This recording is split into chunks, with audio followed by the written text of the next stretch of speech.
Abatuo no mo ensem na meka saying so PPP prepapa preko echitafo bese 900 a wo Bono East and Ahafo mantem se ne de wono won aton kwanta painti won entuma ekobo NDC mu Adom TV edeba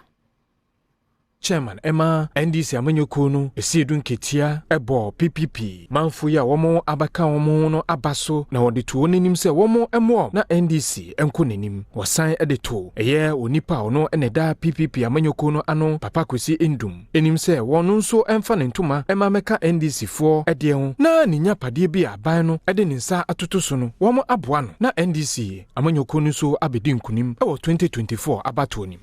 Sabre na se kanya ye ho ni etimi sori kwaye a abie igidi se all progressive forces e wo man mu ye behunu kwae no ne nyina ka bom ni etimi age oman no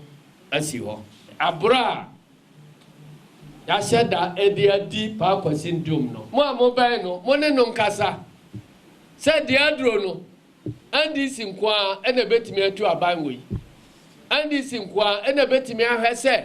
abura ya diu na wo investment ya se ni nyina no NDC nkwa ne ba power e betimi apaja obiem ama o business si agina na employment ya u create magana for no watimi akoso ayetade Bono Regional Chairman Emma NDC amanyoko no kwadwo nyame chairmafo enso ede tudwa ahokyere Ghana for FM ewo mamua ewo MPP amanyoko no aban mu mihuna mamuo bi a sebi tan